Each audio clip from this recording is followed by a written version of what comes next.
शुक्रिया सागर गोरखे साहब। इसके बाद मैं दावत देता हूँ पॉपुलर फ्रंट ऑफ इंडिया का नेशनल एग्जीक्यूटिव मेंबर और इस मूवमेंट को सेंट्रल कमेटी मेंबर जनाब EM अब्दुल रहमान साहब को।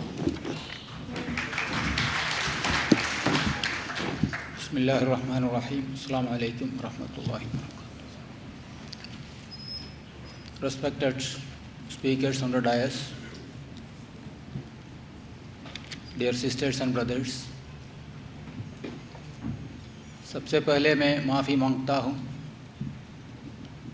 ज़बानी रुकावट की वजह से मैं अंग्रेज़ी में चंद बात बताना चाहता हूँ।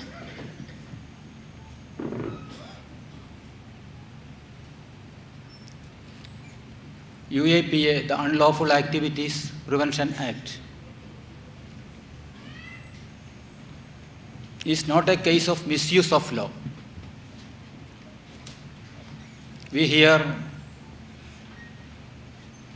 from some corners that UAPA should not be misused. ये एक कानून का गलत इस्तेमाल का बात मामला नहीं है। This is not a case of misuse of a law. It is the case of misuse by the Parliament in enacting a wrong law, a draconian law. The Indian Constitution, the people of India at large has given the power of enacting a law to the Parliament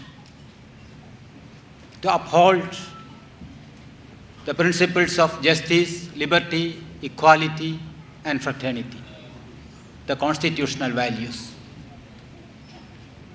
But unfortunately, the Indian Parliament has misused that power and enacted a wrong law, a draconian law. A wrong law cannot be rightly used. इसलिए यही एक सही कानून का गलत इस्तेमाल का मामला नहीं, एक गलत कानून का मामला है, एक पूरा गलती है। It is unfortunate. Now the BJP alliance is ruling India. And this government is misusing this rule, this law, more vigorously than the previous governments. But this law is not a creation of BJP government. As it has been pointed out, it was enacted for the first time in 1967. But till 2008 amendment, this law was not that much dangerous. It was dangerous, but less dangerous. In between, the secular government, headed by Congress party, has brought two other draconian laws, the TADA and POTA, which they were forced to withdraw or lapse due to public pressure and public protest. But what we have seen in 2008 and subsequent amendments, and both these amendments during the UPA government, Congress government, not under BJP government, that the draconian provisions of the last POTA and TADA were brought with much vigor into a general law.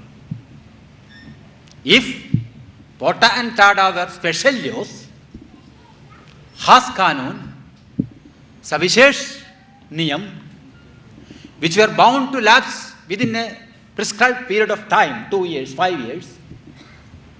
Now what happened? The same provisions has been brought into a general law, which has brought into a general law, which means that there is no time bar. It will remain ever. And now what we have seen, the so-called secular government, not only the secular government, we see that in 2008 when this bill came before the parliament, all the opposition parties, including the so-called left parties, CPI, CPM, they all supported it. And it is these people, the secular forces, who are responsible for giving this dangerous weapon to the present BJP Modi government. And unfortunate that even now, if secularism is the best alternative to fascism, if secular parties are our refuge against the communal parties, we find that even now the secular parties are not so bold enough, outspoken against this draconian law. It is not only the central government, the state governments, ruled by Congress, ruled even by CPM, that's the Kerala government. They have been implementing this draconian law against the political opponents, against tribals, against Dalits, and against Muslims. I am hailing from Kerala, and our Chief Minister has recently made a statement that we will use UAPA only against extremist cases. Even now they are not telling that. Even now, after the Mamata has started using UAPA against CPM in Bengal, even now they are not honest enough to say that we will not implement, we will not impose UAPA by our government. So this is the double standard of the so-called secular parties, even left parties. So hence, our appeal is that there should be a people's voice, irrespective of political affiliations, irrespective of caste, communities, and other interests. So lastly, I would like to point out that even the judiciary, it has also been pointed out, even the judiciary, especially the lower judiciary, while giving verdicts, the governments are imposing UAPA on people who later found to be innocent, mostly. But in the lower level, judicially, magistrate level, we find that there also existed double standards. There also existed double standards while we examine the verdicts.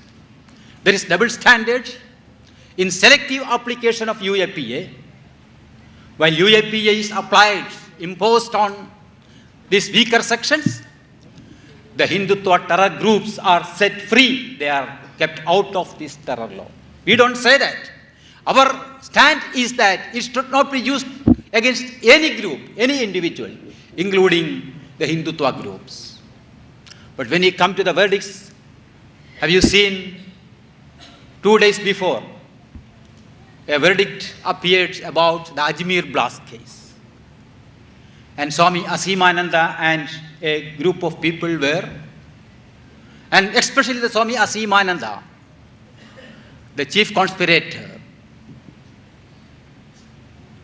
and majority of the accused were released on the ground, on the benefit of doubt. But again, a few days back, when the case came before this Maharashtra court about the Sai Baba and others, this benefit of doubt was not given to him, irrespective of his 90% physically challenged person.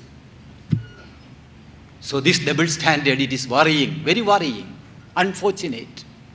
And it is our serious concern that this double standard has been got influence in the judiciary as well. So it is not only the parliament, and it is not only the fascist communal forces versus the secular parties, and it is even the judiciary that has now being declined, showing a decline, and that is the decline of the democracy. That is the decline of this nation, and that is the decline of the society, and the decline of our values. And I would like to quote one sentence that has been appeared in newspapers from the mouth of the mother of Asimananda, Swami Asimananda. Mother of Swami Asimananda has asked a question: who will give back the lost years of my son in jail? When Swami Asimananda's mother asked that question, it has captured the headlines of the newspapers. But this question has been asked by hundreds and hundreds of innocent youth whose life has been spoiled in the jails, and later found by the court, proved by the court innocent. And I see this is the question that is raised by so many mothers, so many sisters, so many brothers. And this is not their concern only, this is our concern.